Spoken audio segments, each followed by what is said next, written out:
Krista, organizers say today's rally is all about showing support for those rural hospitals that are losing their labor and delivery units. The crowd is slowly growing with women who have given birth at DeKalb and LaGrange hospitals, also Parkview employees and their families who want the services to stay open. Live reporter Taylor Williams on the scene for us this afternoon with what we're learning. Taylor, quite the mess out there. Tyler, it really is, and crews are still out here working to clean up the mess and restore the power. I'm going to walk you through exactly what happened. Around 6:30 this morning, police say a car hit this pole for an unknown reason, then crashed into the first home. This house is now condemned, and then after he hit this home, he went to the second home, hitting this home, and then stopping. As you can see, the houses are heavily damaged. Hey, Heather and Linda, we're just outside of the storm tracker just off of I-69, where you probably know that portions of I-69, it's 70 miles an hour. But when you're driving on I-69 and going 70, you often get passed. So should the speed limit change? Well, lawmakers are looking at changing that speed limit to 75. Here in Fort Wayne, employees won't know if they are going to be striking until the day the UAW president tells them. Those I spoke with today say that if there is going to be a strike, they're hoping it's not as long as the last time. Good afternoon, Tyler. There really is, and the courtroom was packed. And everyone inside the courtroom, including the prosecutor, was at a loss for words with today's developments. You answered. Those were the words from the federal judge today, who was very upset with the lack of progress surrounding the Allen County Jail. Union Township in Adams County is rural. Located on the northeast part of the county, there are no towns, just a lot of farms and land and homes. So when new board members noticed an increase in the budget, they started digging deeper. Newly appointed Union Township board members Scott Marbach and Jessica Romer say they joined the board to help their community. But in this letter to the citizens of the township, they say they found, quote, out of control spending to one business. So I started digging around, and I kept telling people there's something not right, there's something not right. In Union Township, they have 3 historic cemeteries and a community building. Marbach and Romer say the price to maintain those properties was high. They also found it strange an electric company named Keys Electric handled mowing and snow removal. They took their concerns to the trustee, the person elected to manage the township. The questions that we raised to the township trustee, he has not been forthcoming in sharing the information to us, documentation, and a lot of our residents are aware of this now. Since Nathan Mim was elected as township trustees, expenditures more than tripled, reports show. In Mim's first year in office, the budget went from $37,249.49 to more than $105,000. Marbach and Romer found that nearly 45% of funds went to Keys Electric in 2022. And that is just part of this story. Marbach and Romer say they found out Keys Electric subcontracted maintenance work to a company called MIM LLC. MIM LLC is owned by trustee Nathan Mim. Marbach and Romer say Mim was paying himself. Here's a clip from an October 28th board meeting where Mim is confronted by a resident. You're getting paid to be the trustee. Your wife's getting paid to be your assistant. You've contracted through Keys to do all the own work that you're getting paid to do. Is that what I'm understanding? Yes. So we're basically just paying you to do everything for us. To which Mim replied, Correct. The State Board of Accounts confirmed they have opened an investigation. We want to make sure that we are doing the best for the interest of our township residents, because there are taxpayers, there are neighbors, a lot of them are families and friends. We want to make sure that their voices are heard and that they are taken care of. YMCA runs a preschool out of the United Methodist Church in Roanoke. It's about a mile away from where the 4-year-old's home is. I had no idea that my 4-year-old knew where he was and where to go and how to get home by himself. This is video of 4-year-old Parker's mom, Taylor Maharg, shared with us showing her son coming home. It's pretty shocking. Back on January 10th, Maharg says her mother dropped Parker off at the Roanoke Seminary United Methodist Church preschool around 9 a.m. Then at 10:20, she got a surprise as her son walked into their house. He was very, very upset. Maharg learned that her 4-year-old walked nearly a mile home by himself. She says he told her he was locked out and couldn't get back in. That's when he decided to walk home. Maharg says he wasn't wearing a coat and it was 28 degrees. For a 4-year-old to be outside by himself on the side of the road is, it's very, very upsetting. The Department of Child Services investigated the incident. According to the report, the management team admitted they lost track of Parker, that he went to use the bathroom but never came back. We asked to interview the CEO of Huntington's YMCA. Instead, he sent us a quote saying, "We deeply regret that this incident occurred. We are taking every step feasible to ensure that we are protecting the children in our programs," end quote. Maharg says she was told everyone involved has been disciplined, but still feels there should be further action, and hopes this will be a learning tool for not only the daycare, but other parents of toddlers. People can maybe have conversations with their children if what to do if something like this ever happened. According to the DCS report, the preschool is adding a missing child protocol and additional safety precautions to the facility.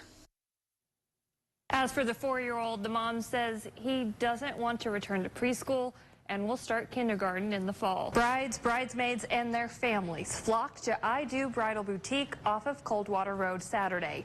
This was after the shop posted they were closing on social media. And with weddings just weeks away, brides tell me they want someone to be held accountable. You wait your whole life to get married and you pick your dream dress and then it's just ripped out from under you. Amber Pape's wedding is in October, but she may never wear her dream dress after the shop she purchased it in closed. This isn't right. She says she picked out her dream dress and bridesmaid dresses in November of last year. It was the best day. We had champagne. I tried on a ton of dresses that I knew I would never ever wear, but it was just a fun day. Pape says the shop told her the dress would be delivered in 4 to 6 months. She says she put down the deposit, then in March made the final payment. In July, she says the shop said it was on the way. We're going to give you a call and let you know that your dresses will be in this month. But then on Friday, she received the news she had never dreamed of.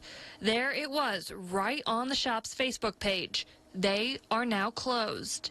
Terror, literal bawling, my eyes out crying. In a Facebook post, I Do Bridal said in part, quote, "It is with the heaviest of hearts that we announce the closing of I Do Bridal.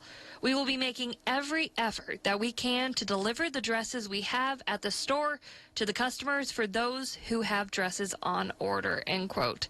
But Saturday, brides and their families showed up with their invoices in hand to a locked shop, struggling to get in touch with anyone from the boutique. Your call cannot be completed as the called party is temporarily unavailable. One showed me her email is bouncing back. My email was undeliverable. For hours, brides stood outside the shop sharing their stories and invoices.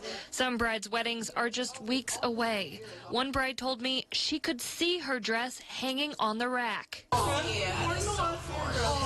As for Pape, she is now scrambling to find a wedding dress and bridesmaid dresses after she says she already paid thousands of dollars. She says all she wants is the dresses. And then you see all these other women that are going through the same thing that I'm going through, trying to figure out where their dresses are, and maybe even in shorter time they have to find another dress. So it's not fair. I have reached out to the owner of the bridal shop, and at this time I have not heard back. The shop has since posted on their Facebook page that they will be reaching out to the brides to arrange pickup times, but the owners have not responded to our request for comment. They're not taking my child. This is The most ludicrous thing I've ever heard in my entire life. Rebecca Hubley says her life has been turned upside down after receiving this letter in the mail from the U.S. Citizen and Immigration Service, stating that her 17-year-old son Jonas had 33 days to leave the country or he would be deported. The issue is that Jonas can't physically do that. The teenager can't see, is nonverbal, has cerebral palsy, and is disabled. It might not matter to immigration, but he's a human being, and his life does matter. Hubley and her husband started the adoption process back in 2007. Jonas was brought to the U.S. on a medical visa. Hubley says while in Fort Wayne, the family worked with the adoption agency, the Port-au-Prince orphanage, and the country of Haiti to continue the adoption. She says the Haitian adoption was months away when Haiti was hit by the 2010 earthquake. The paperwork was lost. I mean, no adoptions could be finalized down there. In November, the state of Indiana and Allen County approved Jonas's adoption in the United States. Over the next 13 years, the Hubleys say they've tried to get Jonas a Social Security card and his citizenship, working with state and national agencies. During that same time, Jonas's health declined, and Rebecca says their applications kept hitting roadblocks. Then, on December 7th, she got a letter from the U.S. Citizen and Immigration Services. She thought his application had finally been approved. Instead, the request was denied. I mean, I think it took my breath away. I thought, how? How can you deny this? Like, I sent you everything that you asked for. That's when Rebecca took to Facebook, sharing their 15-year journey in the voice of Jonas, calling on lawmakers locally and nationally to help. That post has been shared more than 1,000 times and made its way to Kendallville, where a family has agreed to pay an attorney to help fight. Honestly, in disbelief, because they don't know us. And we haven't been able to afford an attorney. I literally was going to do it on my own. I was going to go sit in USCIS or go sit outside the White House until something happened. With an attorney now helping, the race is on to get a waiver to keep Jonas in the U.S. while they continue the fight with his application process.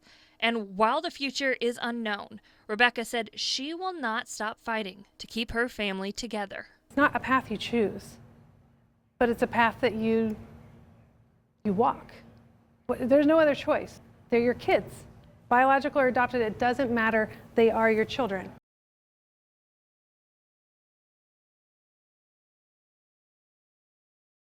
Florida is just fabulous. Lee Cook spent his Friday eating lunch with his daughter, but lunch wasn't the only thing on the menu. His daughter had a surprise for him. He'll be on the next honor flight to the nation's capital. I said that's one flight I would fly to, because I don't fly. She came to me and said, "You're on the honor flight September the 13th. I thought, oh my God. Now here I am. Cook was drafted to fight in the Korean War, but before the Army could ship him overseas, they gave him an apron instead. For 2 years, Cook cooked. He fed hundreds of soldiers, even winning awards for the best mess hall on base. I look back over that as a lifetime experience. I didn't have to go across, but I still done a good job of feeding the boys. And now they're feeding you. Now they're feeding me. Thursday, Outback Steakhouse and Master Spas hosted a luncheon for 175 honor flight veterans and their guardians. The free meal was just one way the businesses wanted to say thank you. It's a great opportunity to not only give back to our veterans, but then the people in Fort Wayne, and it feels good just to help out when we can. For Cook, the food, hospitality, and kindness was overwhelming. Not used to get this honor, but it's fabulous. It's just great. Tonight on 21 Alive News at 6, an unexpected surprise. A food pantry in Wells County was able to provide more Thanksgiving meals for people in need. We'll tell you why. And a sunny day for your Black Friday. Could we see some snow over the weekend? First Alert meteorologist Caleb Saylor is in for Matt to let us know. From WPTA. This is 21 Alive News at 6. Good evening. I'm Taylor Williams. Thank you so much for joining us on 21 Alive News at 6. Linda and Heather both have the night off. Let's get right to your weather. This is a live look from one of our many Skyview cameras. We saw lots of sunshine on this Black Friday, but could we see some snowflakes this weekend? Let's send it over to First Alert meteorologist Caleb Saylor. He's in for Matt tonight. So can we get some snow? We'll get a little bit. It's honestly not going to amount to a whole lot. A Wells County food pantry on the brink of closing got an unexpected surprise just in time for the holidays. The Northern Wells Food Pantry was started by a group of churches. For over 10 years, the group has helped thousands, providing food and everyday essentials like toilet paper and soap. Then in October, officials say they were running out of funds. That's when an anonymous donor came forward and offered to match all donations for up to $5,000. Within 2 weeks, the community matched that grant and continued to give, helping the pantry to supply Thanksgiving meals to those in need. Boom, just like that. Yeah, it was quick. It just we're thankful for God because I mean we believe He's behind all the good things that are happening here. But we're also thankful for the people who are reaching out and helping, and it's just been exciting to see God answering through the local people here. The food pantry is still accepting donations, both food and monetary. They are open every fourth Tuesday of the month. For more information, head to this story on 21alivenews.com. Happening this weekend, some big creatures have made their way to town. The nation's biggest dinosaur experience is at the War Memorial Coliseum through Sunday. Jurassic Quest is a walkthrough of 165 million years to learn about the creatures that roam the earth before us. The experience will include live shows, interactive science and art activities, inflatable attractions, and a play place for the littlest of dinosaurs. So the best thing about dinosaurs is that they don't go out of style. So the adults come in here, they love to see the life-size dinosaurs and really take in those prehistoric times. And the kiddos, they are just taken aback. They are in shock. They don't know what to think, but they get so excited being here. The event takes place through Sunday. A fun tradition made its way back to Fort Wayne today. Science Central kicked off their annual Steensgiving event. It celebrates science, technology, engineering, art, and math. Officials say the event draws hundreds and gives kids hands-on experiences with all things trains.